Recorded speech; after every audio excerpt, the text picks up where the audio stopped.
Мына жерде сіздермен бір керемет техникамен бөлісейін деп отырмын. Бұл өте құнды, күшті сабақтан алынған психологиялық сол. Мына жерде мысалға бізде энергиямызды ұрлайтын нәрселерден, эмоционалдық негативті заттардан тазалану техникасы, яғни айналаңызда жиналған заттарды, үйінділерді бақылау. Мысалға сізде айналаңызды дәл қазір бақылаңыз, қайда отырсыз, жұмыстасыз ба, үйдесіз бе, міндетті түрде айналаңызды қараңыз, бақылаңыз, үйінділерге назар салыңыз, кесте салыңыз, осылай үшке бөлінген. Өстіп жазыңыз, мына жерге мысалы әдеттер деп жазыңыз, адамдар деп жазыңыз, и заттар деп жазыңыз да осы жерге. Сосын мына жерге жазасыз әдеттер. Сіздің күш-жігеріңізді, уақытыңызды ұрлайтын заттарды жазамыз. Энергиямызды, уақытымызды, денсаулығымызды құртатын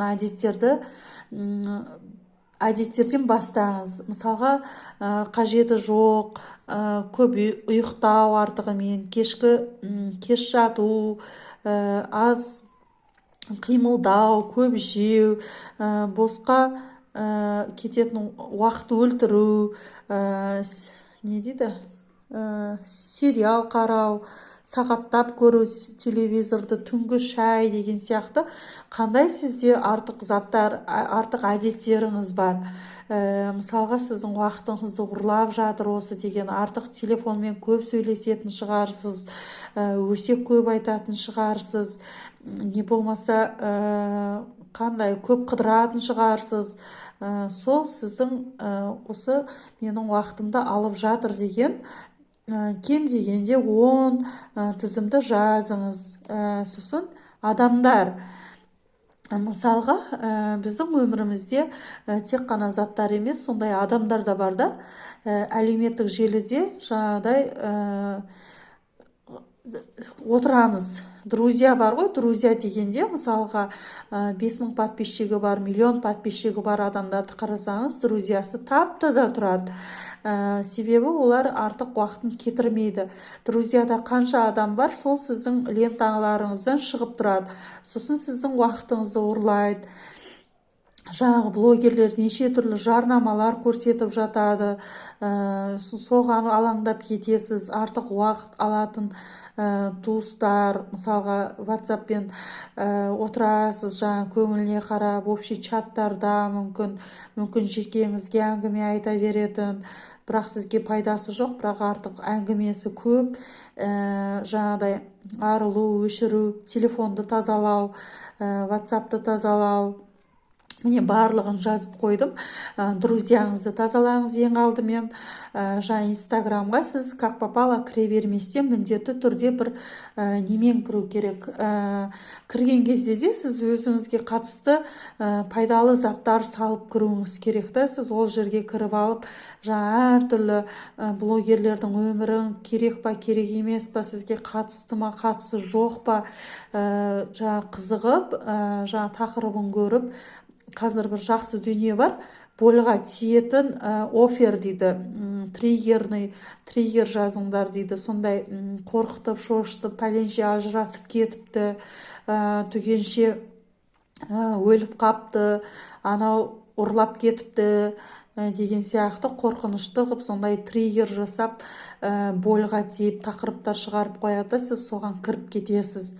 Не бопты екен, кім екен, не істепті деген сияқты. Солай сізге керек емес, қатысы жоқ. Олар өз парақшасына шақыру, просмотр жасау, олардың мақсаты лайк бастыру, комментарий жазған сайын сіздің уақытыңызды олар сатып алып отыр. Ол сізді уже өзінің пайдасына жаратып отыр деген сөз. Сол үшін друзьяны өте тазалаңыз, сізге нақты қажет. Мысалы, мен өзің профессияма байланысты ғана маңызды друзьяларды қалдырам. Өзіме ұнайтын бір-екеуін қалдырам. Так кім көрінген бүкіл туысты толтырып, бүкіл танысты толтырып, бүкіл блогерлерді басып, подписаться етіп толтырмаймын. Осы адамдарды өте реттеңіз. Уақытыңызды алып жүрген, негатив ой беріп жүрген, мысалы көршілер болуы мүмкін, коллективтің арасында болуы мүмкін. Сонымен уақытша байланысты тоқтату керек.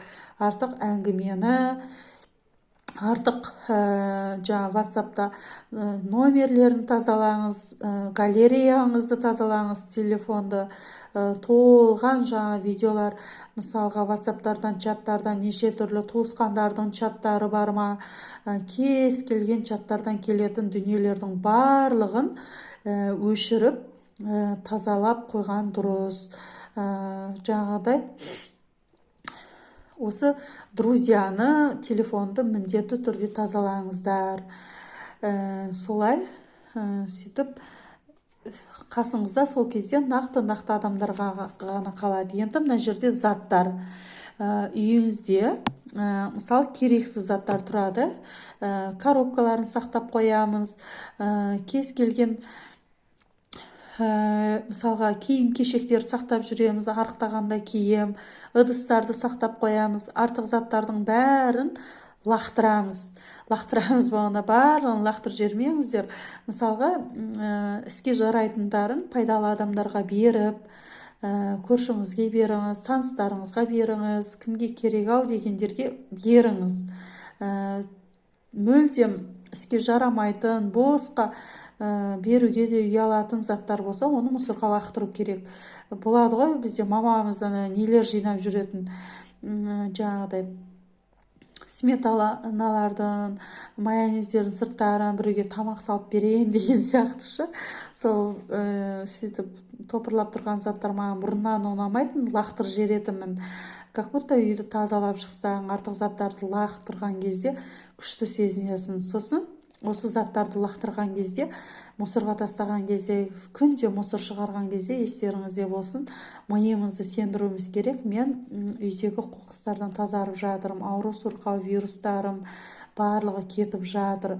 Енді туыстарға, таныстарға берсеңіз, садақа, жақсылыққа, қайырымдылыққа, пайдасына жарасын деген жақсы ниетпен бересіз. Егер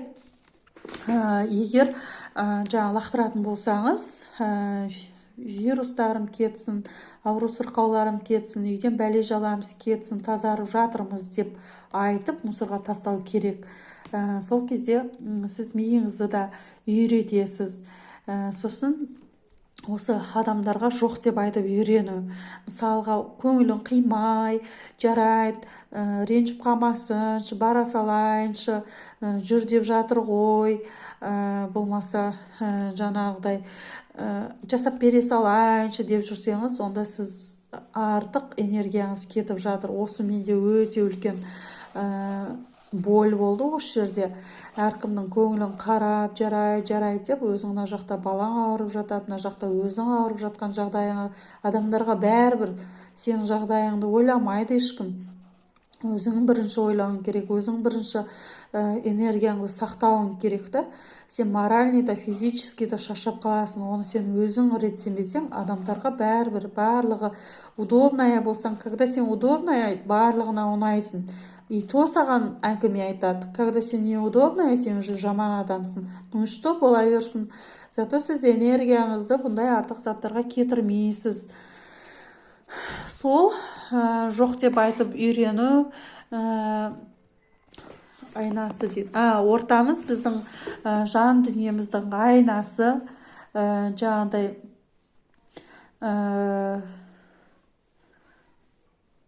енді сіз үшке бөліңіз, жаңағыдай тағы да үшке бөлеміз де, мына жерде істер, адамдар,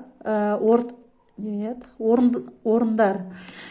Мысалға, ортамыз біздің жан дүниеміздің айнасы деп жазып қойыппын. Біз қандай істер, мысалға істер, сізге шабыт беретін істермен айналысу, сізге ұнайтын заттар, жаңа икигай сабақта да айттым ғой, ұнайтын заттардың тізімін жазыңыз деп, сол сияқты істерді жазасыз.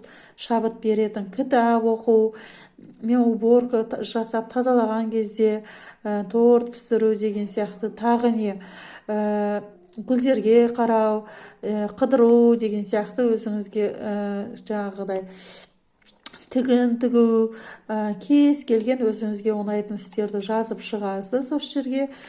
Соларды кезегімен қайсысы ұнайды жаңағыдай мен неде айтқам, оның таңдайсыз, айналып кеп несін таңдайсыз, сол бір істерді табасыз. Сол екі-үшеуімен айналысып жүріңіз ұнайтын. Сосын мына жерде адамдар. Мысалға, сізге шабыт беретін, сіздің өсуіңізге, дамуыңызға үлес қосатын адамдар. Мысалы, маған психологтар ұнайды. Инстаграмда қазақстандық психологтар, шетелдік психологтар, Россияның психологтарын қараймын, университеттегі психологтарды қараймын, өмірбаяндарын оқимын, істерін, шаруаларын қараймын деген сияқты. Сіз өзіңізге профессияңызға байланысты қарайсыз ғой. Мысалы, әншілердің өмірін қарайды кейбіреулер. Мен қарамаймын әншілерді, мүлде қарамаймын. SMM-шіктер, мысалы, SMM-де жүргендерде, инфобизнесте жүргендерде алаяқтар да бар, таза жүргендер де бар. Таза жүргендер үлкен еңбек, жұмыспен, олар ізденеді, олар всегда оқиды, бірдеңені үйреніп жүреді. Соларды тыңдағанды, қарағанды жақсы көрем тоже. Кім не істеп жатыр. Мысалы, олар сізге көре алмаушылықпен қарамау керек. Олар шетелде жүрсе, өсіп жатса, машина алып жатса, күшті болып жүрсе, значит, ол сізге Құдай бекер көрсетіп тұрған жоқ. Сізге де давай мүмкіндік жаса деп сізге келтіріп тұр да. Олар бізге миымызға көмекші. Оказывается, можно так жить деген сияқты еді. Олар маған ұнайды. Басында мен де көре алмай қарайтынмын, қызығып қарайтынмын, қызғана қарайтынмын. Қазір мен оларды жақсы көрем. Себебі мотивация аласыз. Еріншектеніп жатқан кезде, оларды қараған кезде күш пайда болады. Мотиваторларды қараймын. Ұстаздар деп қойыппын. Жаңағы өзімнің ұстаздарым бар, ғылыми ұстаздар бар, не десем болады. В общем, пайдалы сізге қатысты нелер болады ғой.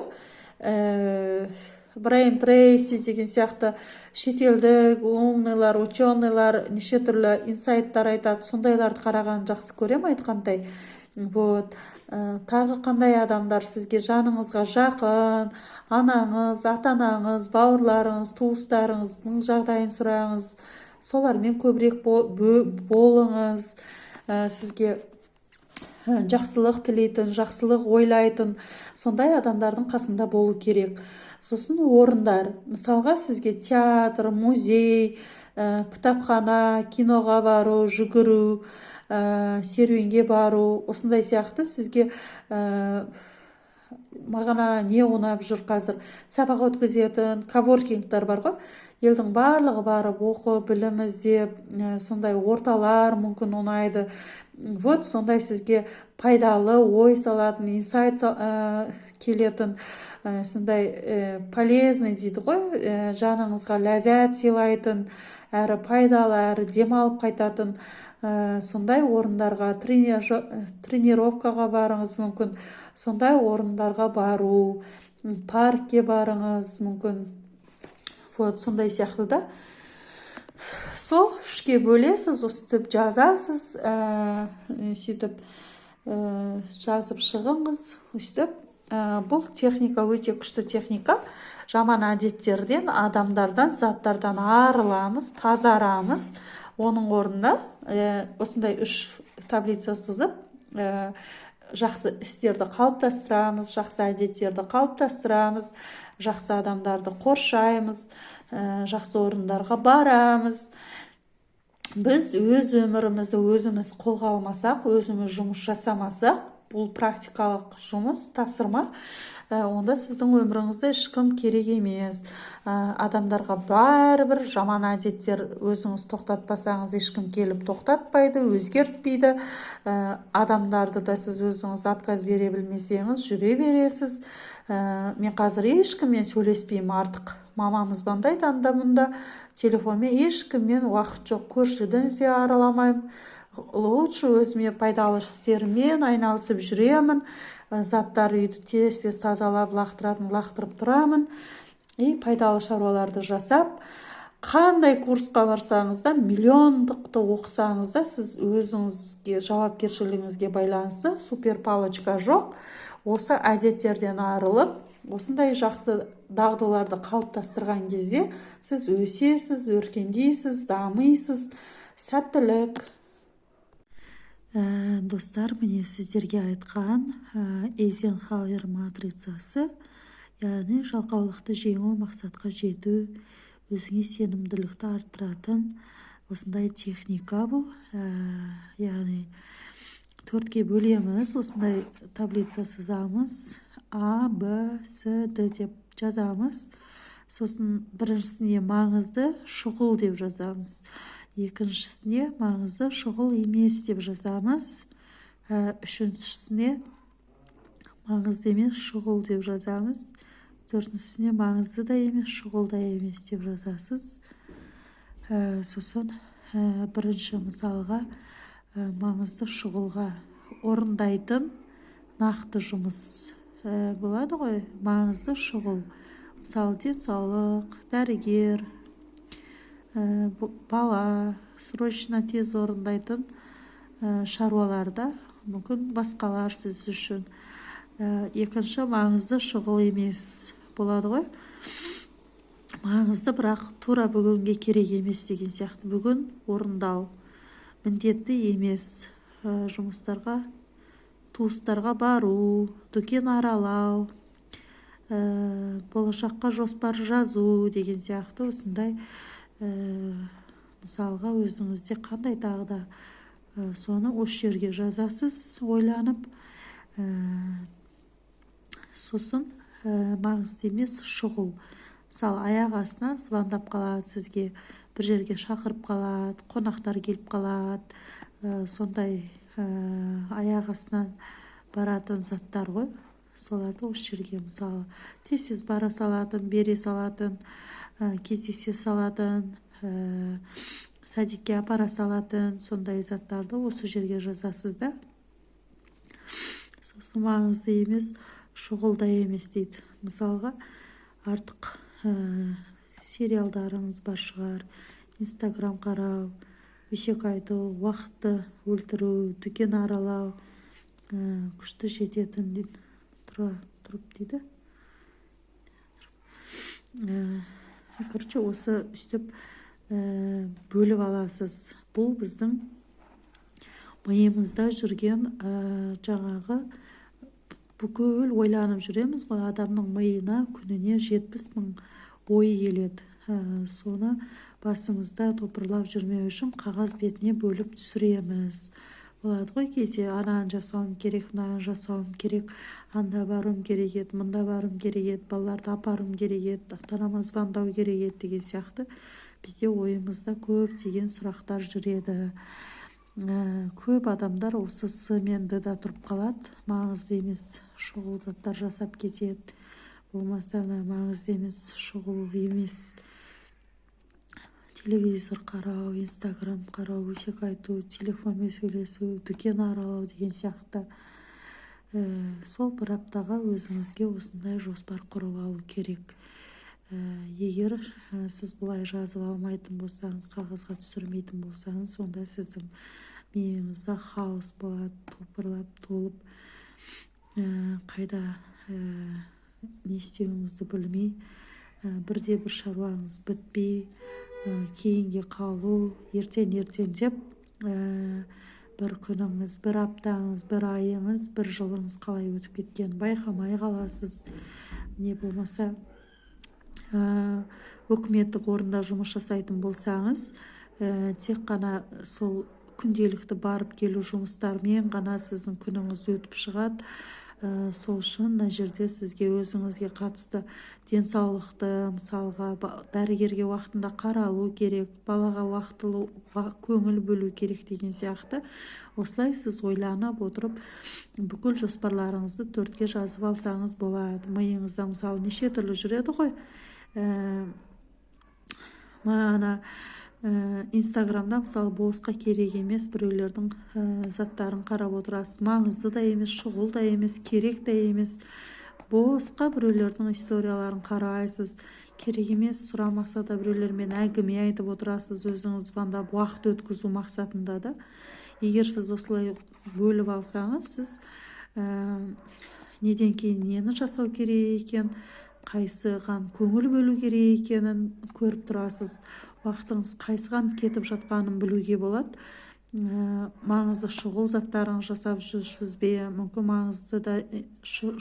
маңызды шұғыл емес заттарыңызға көп уақыт бөліп жүрсіз бе, мүмкін маңызды да емес бірақ шұғыл заттармен ғана айналысып жүрсіз бе, мүмкін маңызды да емес шұғыл заттарға көп көңіл бөлесіз бе. Осыны нақтылап өзіңізге сұрақ қойыңыз. Бұл сізге көмектесетін техника, ойыңызды нақтылауға, жоспарларыңызды нақтылауға, мақсатыңызға ертерек жетуге көмектесетін техника. Сосын мына жерде мысалы мен өзімдікін жазып қойғам, Декарттың квадраты. Мысалы курс өткізем деппін. Егер осы орындалмаса мен не ұтамын? Егер осы орындалса мен не ұтамын? Білім аламын, тәжірибе жетілдіремін, психолог боламын, білікті маман боламын, жаңа әріптестер табамын. Бірден 10-ға дейін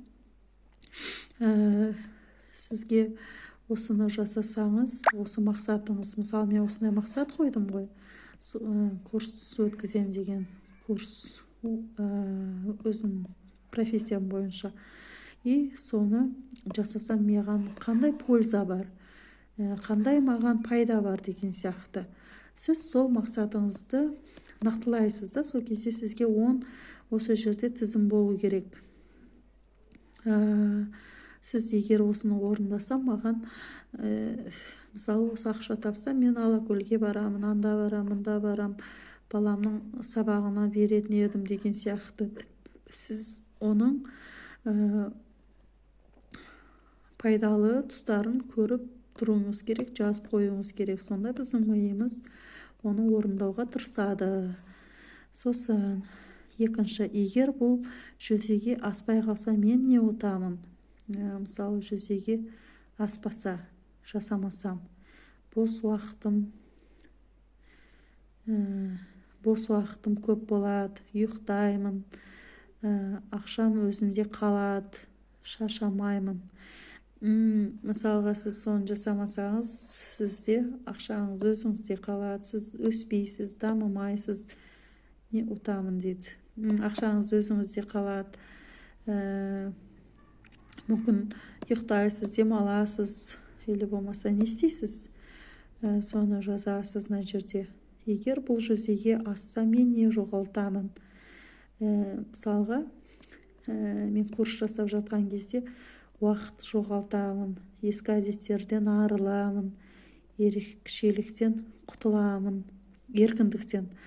Уже еркіндік жоқ қой, балалар бар, үйдің шаруасы бар, тамағың бар, басқаң бар.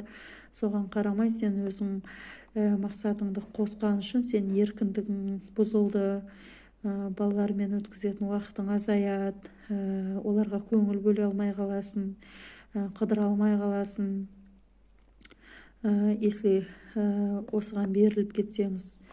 Сосын нақты жазу керек осылай. Сосын егер бұл жүзеге аспаса не ұтамын, жоғалтамын, мүмкіндікті.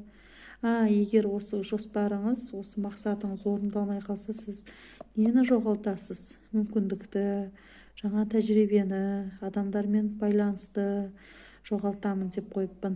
Жаңағыдай, сіз мысалы кәсіби мамансыз, егер сіз оны маман екеніңізді көрсетпесеңіз, бөліспесеңіз, біліміңізді көрсетпей, бөліспей, үндемей үйде жүре берсеңіз, онда сіз мүмкіндіктерден құр қаласыз, өзіңізге келе жатқан табыстарды тоқтатасыз. Сондай адамдармен байланыспайсыз, өз-өзіңізбен үйде сізді ешкім танымайды, ешкім көрмейді, сөйтіп жүре бересіз. Сосын нақты жауап бере отырып шешім қабылдауға шешім қабылдауға кірісемін дейді. Ең алдымен сіздер мынаны жасайсыздар. Жаңағыдай Эйзенхауэр матрицасын құрасыз. Бүкіл ойыңызда жүрген сұрақтарды, сұрақ деппін ғой, сұрақтарды жасаймын, ананы жасаймын, мынаны жасаймын, анда барам, мында барам, анаған айтам, мынаған мынаны айтам деген ойлап жүресіз ғой. Соларды осыған бөліп шығасыз. Сөйтіп бөліп шығасыз. Қайсысы маңызды шұғыл. Мысалы, анаңыз ауырып жүрген болса, оған бару міндетті түрде баруым керек.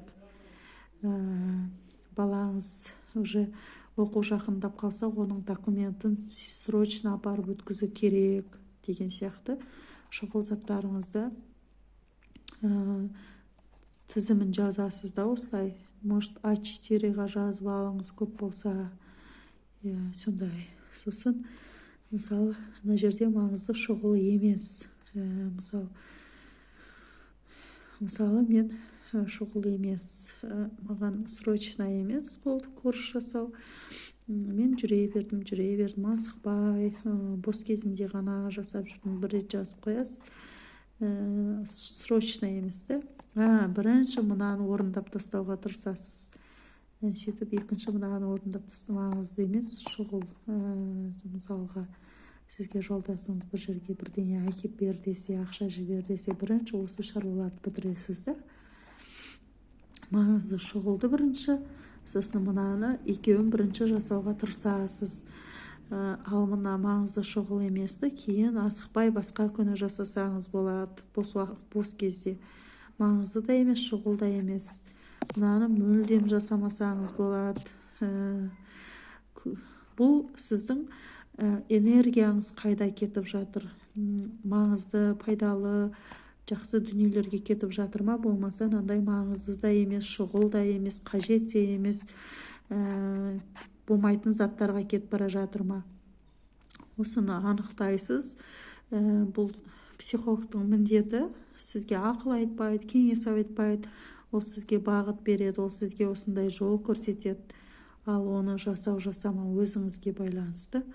Егер сіз өзгеремін, өзіме жұмыс жасаймын десеңіз, сізге супер палочка жоқ.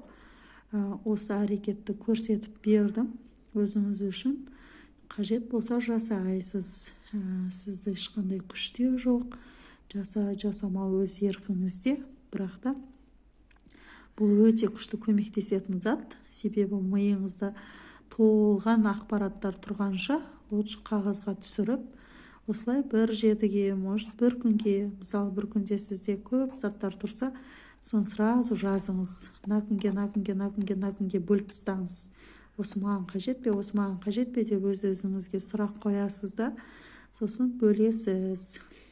Сосын мына жерде бір мақсатыңыз тұр да, и оны білмей тұрсыз. Сізге пайдалы ма, жоқ па деген сияқты. Сосын аласыз да, егер осы орындалса, мен не ұтамын? Егер бұл жүзеге аспай қалса, мен не ұтамын?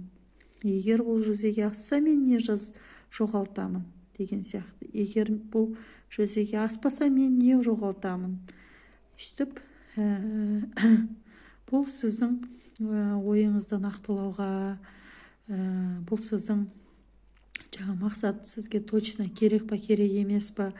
Мысалы, сіз біреуден сұрамайсыз, оны тек қана өзіңіз білесіз.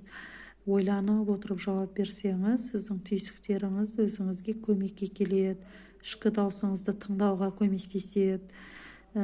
Бұл күшті техника негізінде. Сөйтіп, бұл срочно да жасау қажет емес, қатып қалған дүние жоқ. Аласыз да, бүгін мынаны жасаймын дегендерді маған нақты ойланып қаласыз ғой, под вопросом, мынау маған керек па, керек емес па деген сияқты. Сол кезде үстіп осы таблицаларға сала қойсаңыз, не ұтамын, не істеймін деген сияқты. Сол кезде сізге дұрыс шешім шығаруға көмектесетін таблица, Декарт квадраты деп аталады. Егер пайдалы болса, қуаныштымын. Түсінбеген болсаңыз, жекеме шықсаңыз, жеке де түсіндіріп бере аламын. Пайдалы болса, пайдаңызға жараса, тек қуаныштымын. Лайк басып, комментарий жазып, қолдап кетіңіз.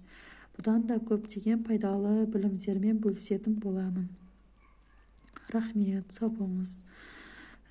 Үстіп арман мақсаттарыңызды жазып жүріңіз. Бұл сізге өте көмектесетін тиімді техника.